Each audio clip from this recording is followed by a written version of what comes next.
2024 शिक्षा, कला एवं संस्कृति पर बोलने का अवसर दिया। हमारे सचेतक महोदय जोगेश्वरी जी ने अब ये भी मातृभाषा के बारे में, राजस्थानी के बारे में पूरा विषय रखा। मैं समझूं जब बालक रे दिमाग में सीखण री प्रक्रिया चाले तो वो पहला अपनी मातृभाषा में सोचे और उरे बाद में जो मीडियम ऑफ इंस्ट्रक्शन है, जो माध्यम है, उनमें कन्वर्ट करे, यानी कि दोहरी प्रक्रिया भी नहीं करनी पड़े। इस वास्ते सीखण रो जो प्रोसेस है बहुत कम हो जाए। किसी कवि ने कहा है, निज भाषा उन्नति है, सब उन्नति को मूल, बिन निज भाषा ज्ञान के मिटे न ही को सूल। यानी कि अपनी जो मातृभाषा जिसमें जबकि अपनी खुदरी लैंग्वेज है, बीरे बगैर ये रो सूल, ये रो दर्द नहीं मिटा सके, ये रो दर्द ने आप बाहर नहीं रख सको। और अबार सीताराम जी लालुस ने बहुत बड़े डिक्शनरी शब्दकोश के बारे में जिक्र किया। दुनिया रू हगड़ाऊं हैंगाऊं बड़ो शब्दकोश है वो, और कितनी समृद्ध मारवाड़ी और राजस्थानी भाषा है। इनो जिक्र वो है कि आप एक थोड़ा सा उदाहरण ले लो कि एक आदमी रो, जानवर रो, किन तरह मतलब अलग अलग चीज़ ने अलग अलग रखे हो। जैसे यूराइन है, आदमी का पेशाब है, तो हिंदी में मारवाड़ी में मूत्र कही, और वही रेवड़ रो मूत्र है बिन छंगा कही, और वही अगर ऊँट रो है तो बिन चीड़ कही। यानी अलग अलग रे वास्ते अलग अलग।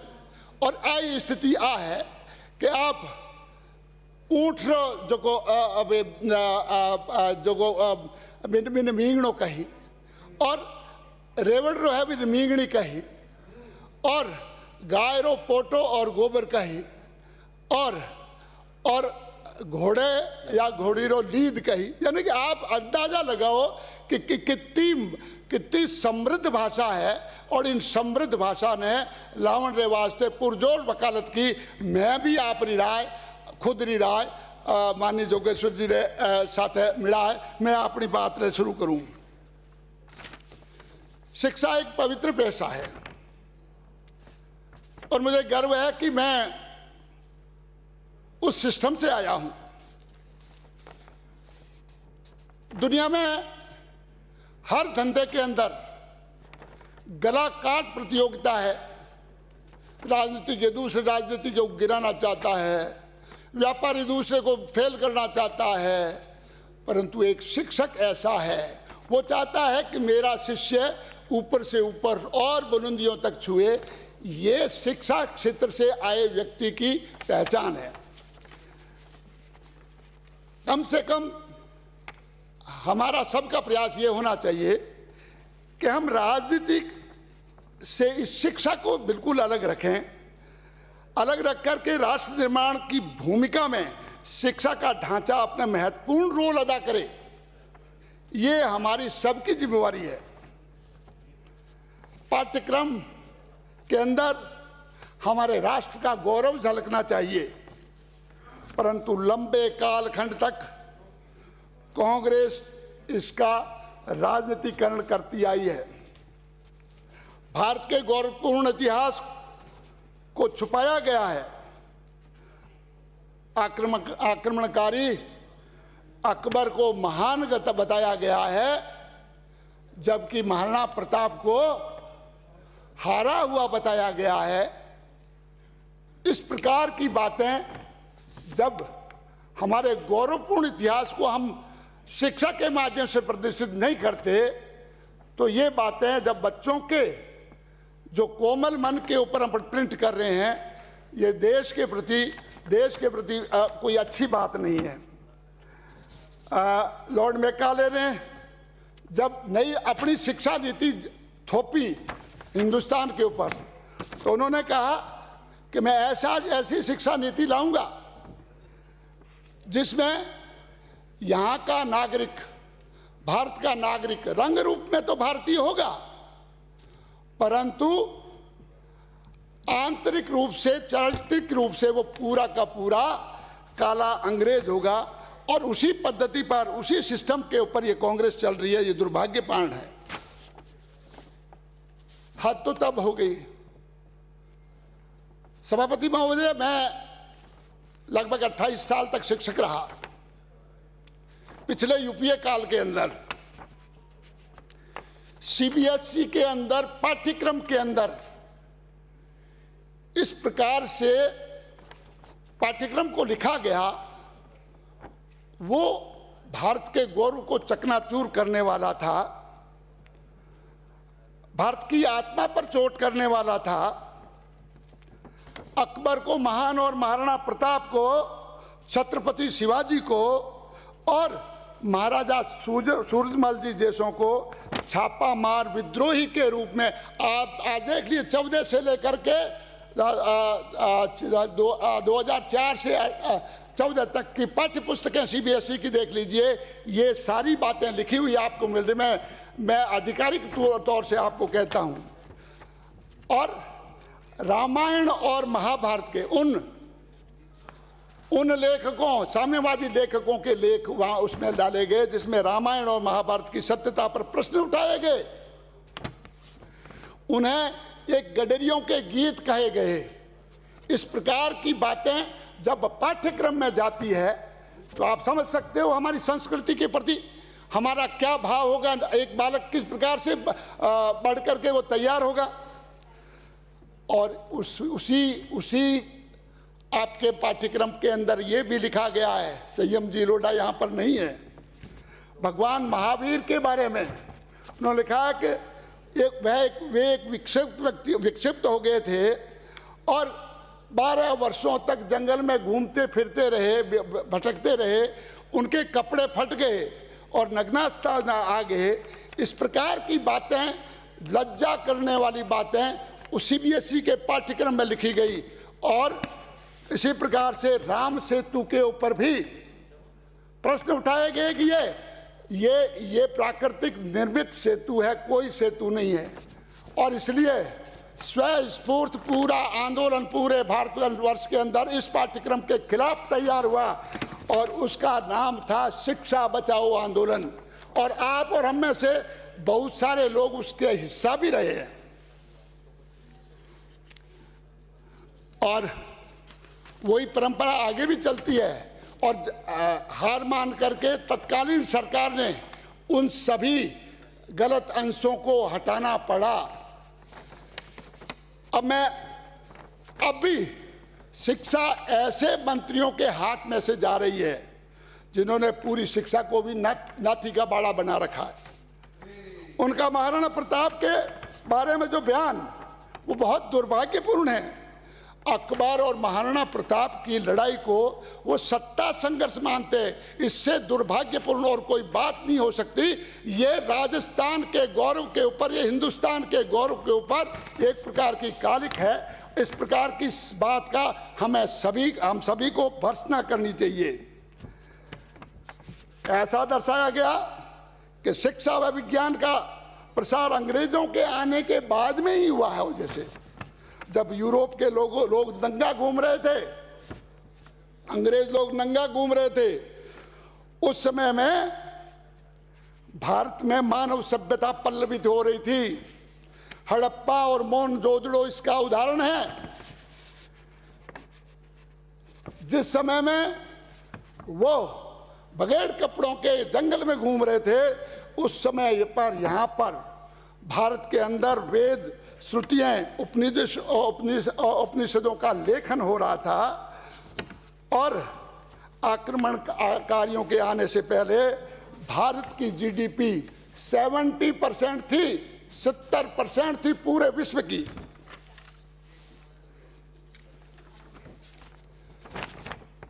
पुराने समय में शिक्षा ग्रहण करने के लिए हमारा जो गौरवपूर्ण इतिहास है, आप अगर सोचेंगे अच्छी तरह से तो पता लग जाए कि बाहर के लोग यहाँ पर पढ़ने आते थे। अब आज हम बाहर जाते हैं ना, तो बाहर के लोग यहाँ पर पढ़ने आया करते थे, और उसके अंदर नालंदा और तक्षशिला विश्वविद्यालय जो इतिहास के अंदर अंकित है, आक्रमणकारियों ने उसके पूरे के पूरे ज्ञान और विज्ञान को नष्ट और भ्रष्ट कर दिया, और 6 महीनों तक जो आग लगा दी, 6 महीनों तक जलती रही। आप अंदाजा लगे तो कितना बड़ा साहित्य हमारे पूर्वजों ने तैयार किया था। कहते हैं यहाँ पर अंग्रेजों से पहले एजुकेशन थी ही नहीं। जो भी देश स्वतंत्र हुआ उसने अपना इतिहास स्वयं दोबारा लिखा, पर भारत की गलत नीतियां के चलते आज भी अंग्रेजी लेखकों, साम्यवादी लेखकों के पाठों को जोड़ना बड़ा दुर्भाग्यपूर्ण विषय है।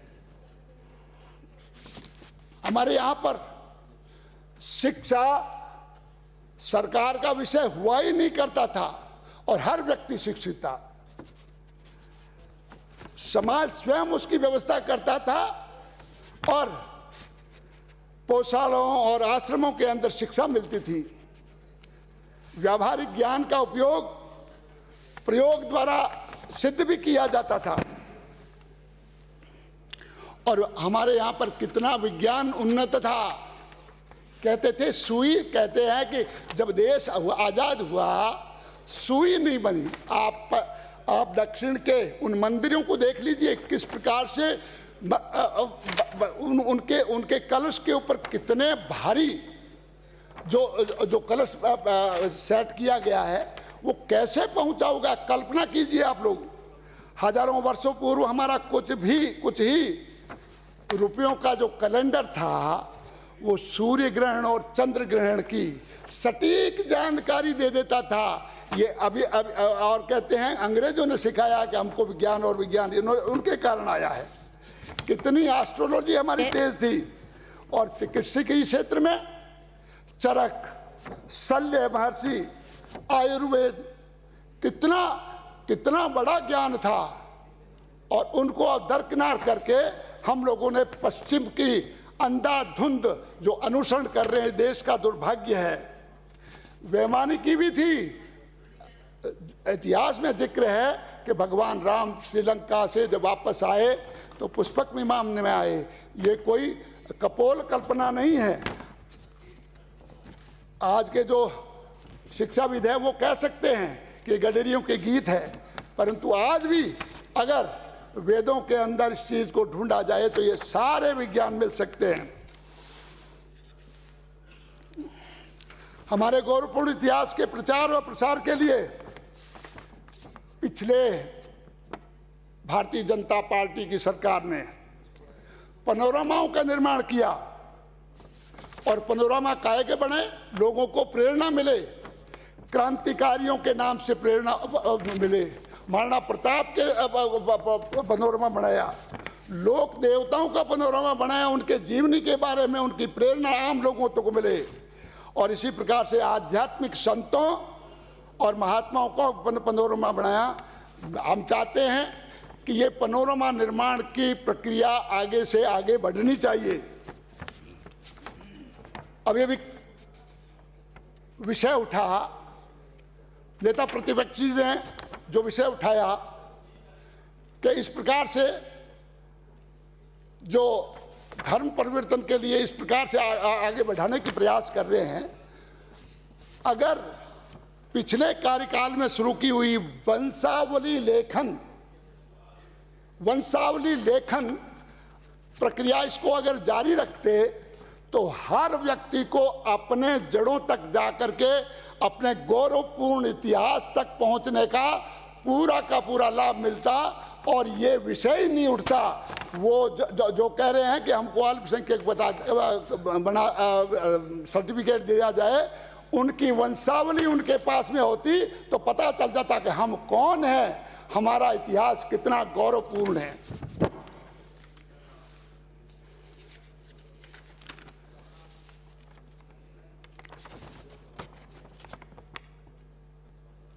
स्कूली शिक्षा के अंदर पिछली सरकार ने, आप कह रहे हो 3,500 हमने विद्यालय क्रमोन्नत कर दिए। माननीय पूर्व शिक्षा मंत्री ने कहा हमने 7,000 7,500 किए, परंतु कुल मिलाकर के जो मैं समझता हूँ मिडल बनाना या प्राइमरी से मिडल, मिडल से सेकेंडरी, सेकेंडरी से सीनियर सेकेंडरी, कुल 9,500 विद्यालयों को प्रोन्नत किया और उसके अंदर शिक्षक भी लगाए। स्टाफिंग पैटर्न किया गया। स्टाफिंग पैटर्न यानी कि जितने छात्र हों उसके अनुपात में शिक्षक लगाए जाएं। और ये राजस्थान साक्षी है कि अंतिम छोर बॉर्डर के ऊपर का सीनियर सेकेंडरी विद्यालय के अंदर भी 70 से 80% पद भरे हुए थे और तब जाकर के ये शिक्षा का ढांचा तैयार हुआ। और उससे पहले प्राइवेट विद्यालयों के छात्र तो आपके मेरिट में आ जाते थे, परंतु 3 सालों का अंतिम जो कार्यकाल था भारतीय जनता पार्टी के कार्यकाल का, उसमें गवर्नमेंट स्कूलों के छात्र भी मेरिट के अंदर अपना जज्बा दिखाने लगे। ये बहुत बड़ी बात है, ये शिक्षा में गुणवत्ता की कसौटी है। अभी बताया गया, बार बार कहा गया, टेबलें बजाई गई कि 123 महाविद्यालय खोले गए।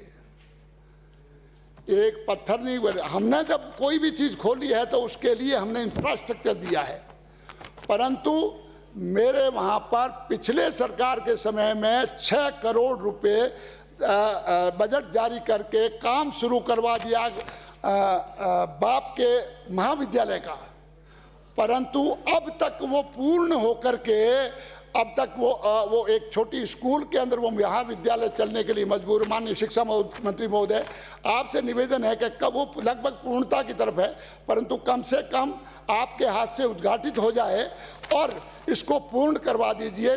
मामूली से बात के लिए ये अधूरा पड़ा है। आज तक 3 साल से बच्चे बाहर बैठे हैं, एक प्राइमरी विद्यालय के अंदर बैठे हैं। उपखंड पर आपने महिला विद्यालय खोलने का कहा था, तो मेरे यहाँ पर 2 उपखंड है, उसमें से एक ने भी महिला विद्यालय महाविद्यालय नहीं खुला। मैं फड़ोदी के महाविद्यालय के अंदर स्नातकोत्तर में कुछ विषय खोलने के लिए आपको एक निवेदन करूंगा। मैं अपेक्षा करता हूं कि आप जरूर उसके ऊपर ध्यान देंगे।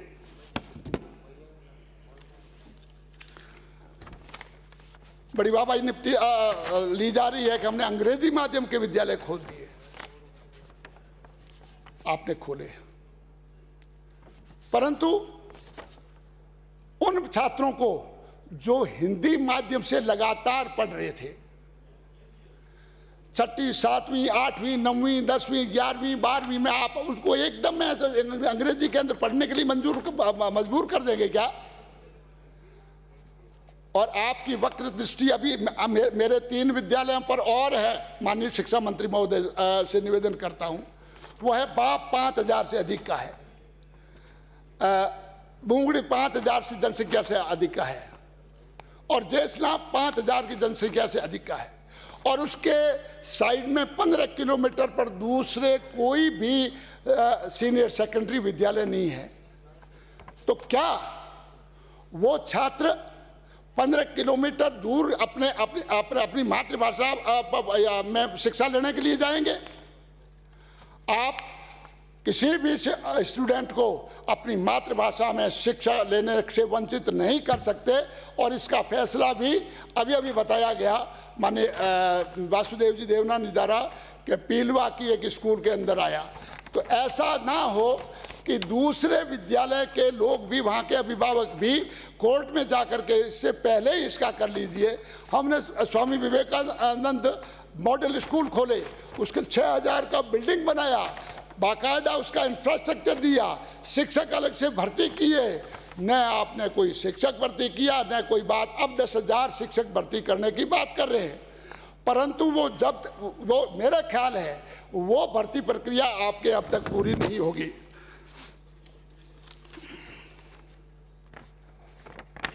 प्रत्येक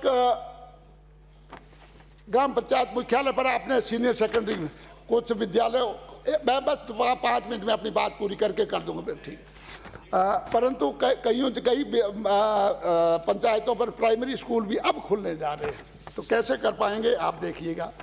अभी पंचायत सहायक के रूप में आपने लिए, उनको पक्का करने की बात है, वो शिक्षक ही लगे हुए थे, परंतु 2 आदमी शिक्षक में लगे हुए हैं, एक पंचायत में लगा हुआ, उनको क्या करेंगे, ये स्थिति है। और ये भवन निर्माण के आप कह रहे हैं कि 3,500 हम कक्षा कक्ष दे रहे हैं।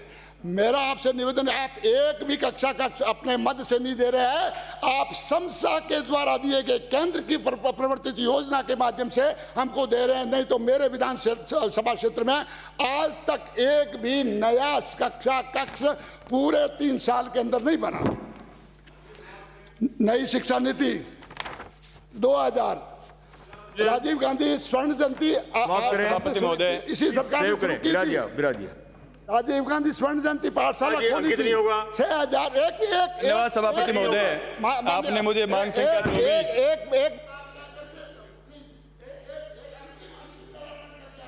24 बिराजी अब तो शिक्षा में प्रयोग नाथी का बाड़ा और राजीव गांधी स्टडी सर्कल हो गया है। राजस्थान में होने वाली परीक्षाओं को लगातार पेपर आउट होना, परीक्षाओं की पवित्रता को भंग होना, लाखों परीक्षार्थियों के भविष्य को अंधकारमय बनाता आ रहा है। इस धांधली के तार राजीव गांधी स्टडी सर्कल से जुड़ते नजर आ रहे हैं, जिसके चेयरमैन स्वयं मुख्यमंत्री जी है और सचिव सुभाष जी गर्ग जो धन्यवाद सभापति महोदय, आपने मुझे मांग संख्या 24